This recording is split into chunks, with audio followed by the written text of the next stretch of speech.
Hello, this is Anik, and this is my cat, Neige. Her name means snow in English.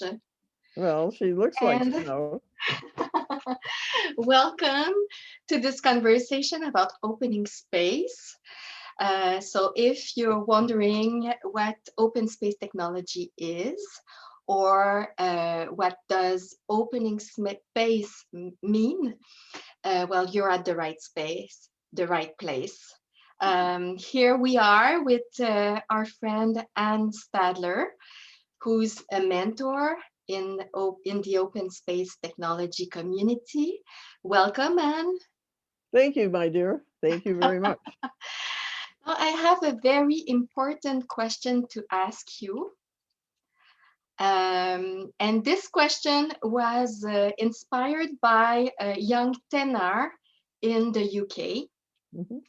And this question is, what are you the fairy of? Meaning, how do you bring beauty into this world? Okay, well, that's a good question.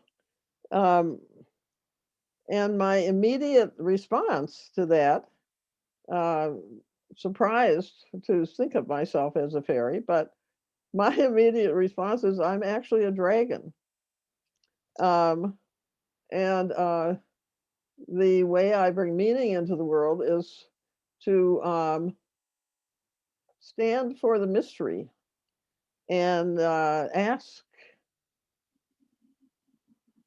probe, ask to be engaged with the mystery and the magic of life and our connection to life. Wow, Ooh, beautiful. that's a wow. I think that's quite a wow myself. I do have several dragons in the living room, and I guess I've always wondered why I'm so attracted to dragons and to Ursula Le Guin's book, which there are three books about dragons, um, and so that must be why I must have an affinity. So thank the author of the question.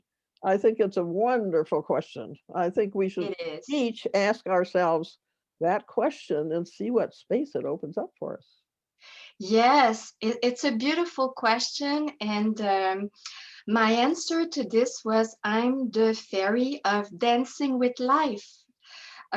Because I feel this is what I do when I participate in an open space event. And this is also what I do every minute, every day of my life. Um, and so you talked about the mystery and the unknown. And when I dance with life, I also dance with the unknown. So is there a part of this in what you told us about the three circles of belonging in life? When we talked about opening space, Yeah. we talked about these three circles. Would you guide Mhm. us a little bit deeper into these circles, what they mean? Wonderful. That's very nicely danced. I think I'm. This is very fun. This will be very fun and juicy. I can tell. Um, well, let me say first, I am always practicing the law of 2 feet, and which I interpret as meaning follow what I love, take responsibility for love, and the love guiding me. So that's number one. That's what I believe is the law of 2 feet, and use that as my guide for moving in and welcoming, or moving out and going to find what I love. Uh, and then the principles. I really live my life by paying attention to the principles. Once I found out what they were, I have a feeling many of us live our lives this way, but because we don't know that's what we're doing, we don't have a way of explaining to ourselves even what causes us to uh, uh, to, for instance, pay attention to when the juice begins to happen and the creative spark is with us in our conversation. Whenever it starts is the right time. That's the fourth principle or third principle. We don't pay enough attention to when it's over. It's over and honor the time by thanking each other and saying, okay, it's over and thank you very much. Uh, so I just want that to be the underpinning of all the circles, of all my engagement with the three circles. Now, the question of how does dragon energy come into this?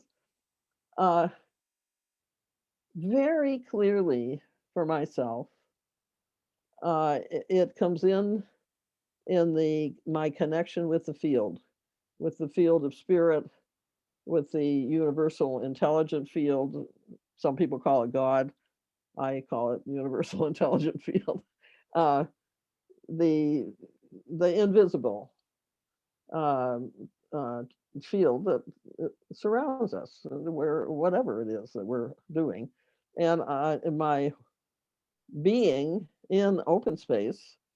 Um, so that is a that is what I'm contacting, if you will, when I do my inner work, when I do work with the inner circle of me and the whole field, me and the that aspect of our lives, um, which really is we're most most often unconscious of. But as we become more conscious, we become more aware that the field exists, uh, and uh, and begin to name aspects of it. I listen inwardly, and I actually was told at one point by the um, my inner voice that because I was feeling like I couldn't quite hear across an open space circle, a big circle, especially. I was worried I was missing something, some things, and so I asked in meditation, uh, "Is it optimal for me to go to the doctor and have my ears examined because maybe I'm losing hearing?" And there's a particular way that I hear when I'm listening in this way, and my inner voice said, "We're teaching you the third ear. That's your third ear. Just pay attention." And so I would facilitate open space in a circle. And sometimes I could not hear, especially if a person spoke softly or had an accent that was hard for me to cue into right away. And so I'd listen and the to the conversation going on as best I could. And then an idea would come into my mind or an image. And I would say, I would know this is something the group needs. And so I would speak it. And often it was. Not because I heard it from somebody in the circle, but because I literally, I think it's listening to in the field. Uh, and so that is something I really encourage us to experiment with, uh, because it's a deeper, uh, it's a probe, if you will, into the question of uh, how do we be one with the unknown, with the field, with the bigger field? How do we receive signals and pay attention to them and begin to learn more about life, um, allow our bodies to become more permeable, if you will, permeable. And I once was part of a learning community of practice, open space learning community of practice called Spirited Work. And one of the points that was very clear was we had a permeable circle. You could always join our circle, and you did not have to come every time or anything, but you were always welcome to join our circle. And the more we believed in this and the more we allowed this to happen over the years that we were together, the more amazing it became, because people would show up. A family showed up from Philadelphia or Pennsylvania once for the whole weekend. They didn't know how they'd heard about it, and we didn't either. But they were just remarkable, a husband, wife, and two teenage boys. Um, okay, so that's the inner circle. The inner circle in touch with the whole, with the field of of universal intelligence and creativity. And then there's I spoke a little bit about the me, you circle, the people circle. And I think prepare to be surprised is the big one for all the circles, actually. I mean, but I remember sitting in a closing circle after a weekend of being with people, and people were just off the charts gorgeous in what they were offering. I mean, I was just blissed out watching them, listening to them, totally surprised at some of them. I mean, they would offer their reflection in singing or in movement or just whatever. It just was an amazing experience. And this young woman or man or whoever gave you the question uh, from about what's the fairy that you are. Well, they would be the fairies that way they were. Literally. I mean, you would see them just take off these heavy cloaks of, professionalism or this or that, and just show up in these wonderful ways. Yes, And it's true. The question was asked by a child. I think she was 5 or 6 years old. And we were about 10 people in this conversation in an open space on Zoom and Kiko Chat. So it was mhm, virtual. mhm, And these men and women, adults, were answering the question. And it was so amazing because I realized, just like you told me afterwards, that I was sitting with a bunch of fairies. And it changed the whole atmosphere and my whole perception of the group. Even though I was a stranger, I was coming from another country, and I automatically felt welcomed in the group. It was amazing. And the fact that children were participating too was also such a blessing. yes, crucial, really crucial. In this spirited work, learning community practice, open space, we had, I think, 4 children that were with us almost the entire time of the almost 7 years we were together, uh, 4 times a year. And the youngest ones came when as babies. I mean, they were lying on the floor in the middle of the circle uh, at the first gathering. And then at the very last gathering, when we knew it was over, they for as in that form, uh, the our we learned in that form what we needed to learn apparently, and needed to move on to another form of opening space. The morning of the last gathering, we gathered once more to reflect and ask what had we learned in all these years.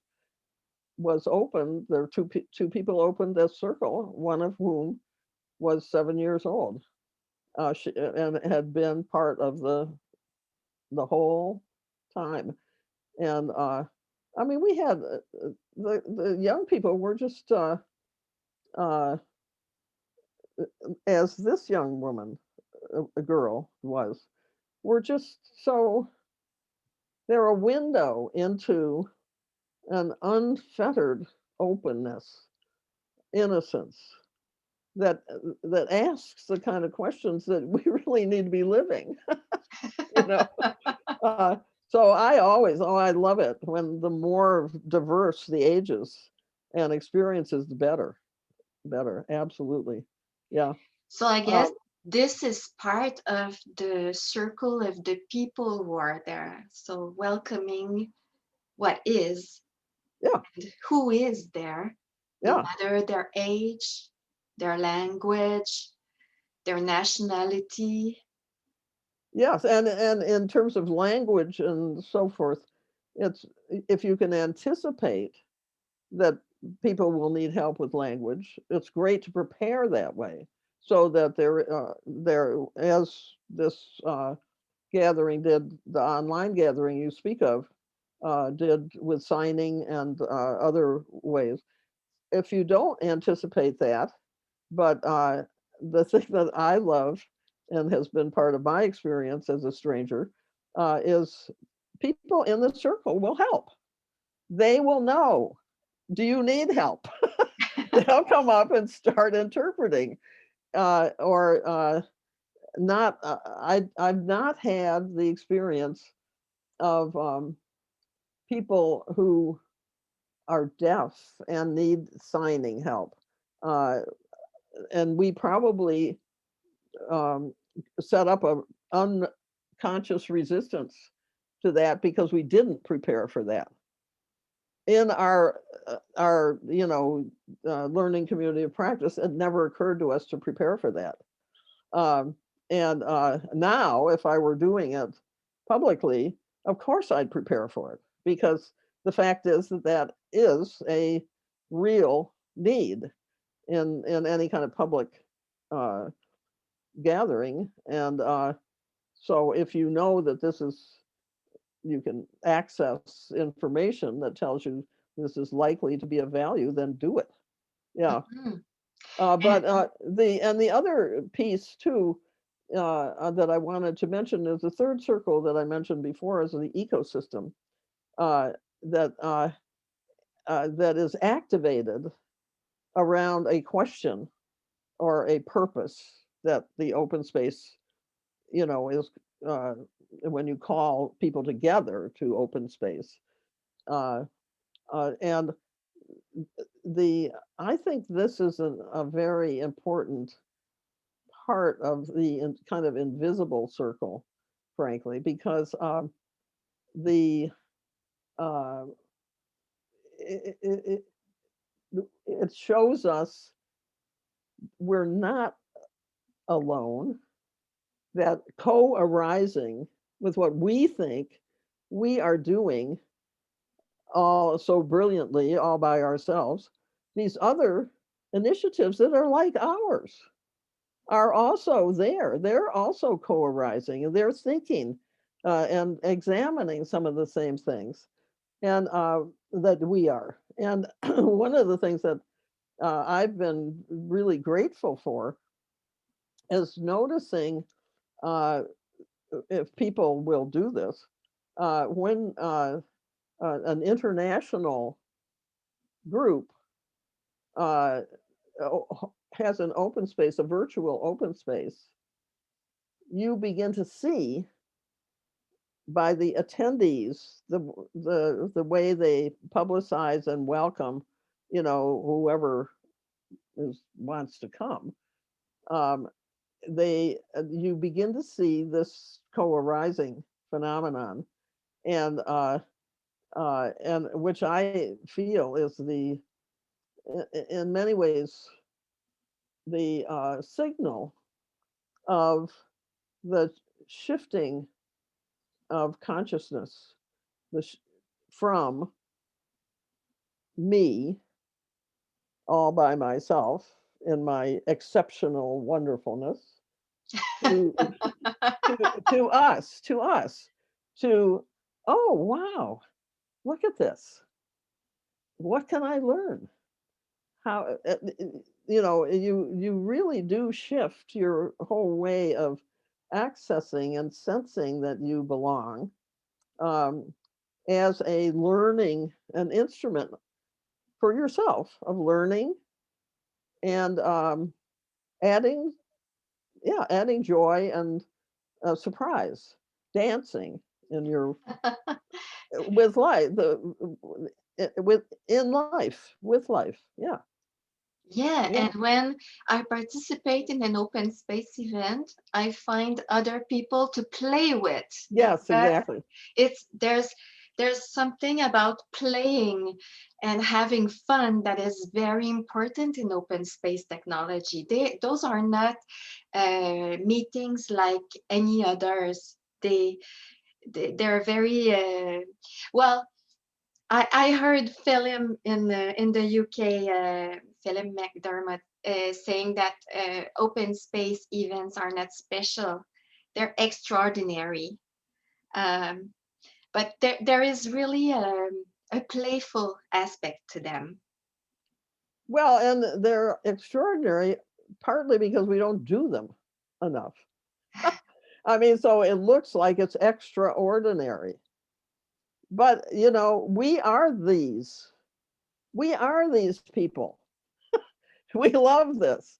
And even if you're very deeply serious and you are have a work that you want to accomplish and so forth, playing is a wonderful way to get work accomplished because it uh, it sort of uplifts the level of creativity and energy that you apply. And so instead of feeling, oh my gosh, this is a heavy load that I have to carry because this is such a big project. You don't get creative work unless you get creative work, and people begin to play with it. You honestly don't get the best uh, out of yourself or others, uh, because you're never in that flow, in that wonderful harmonious flow that is play. That, yeah. Yeah, no, I mean, I worked in television for a long time, and, nothing was better than being in the flow, and a lot of it happened because you were playing, not because you were, "Come on, guys, let's get busy," it really was much more you're kind of riffing off of each other, and then suddenly the right thing would come. Yeah, yeah. Thank you, Anne. What a wonderful conversation again. And next time, I'd like to explore with you the aspect of the holding of the space, because when I told you about holding space, you told me, well, I see it more like um, like love, like a Opening. commitment to love. That's what you Yeah, told me. yeah. So I'd like us to explore this commitment to love when we hold open space technology events. Okay. So thank you for being with us and thank you for listening and watching. Hope to see you again soon. Bye-bye. Thank you, and thank you, Anik. So You're much fun. welcome, and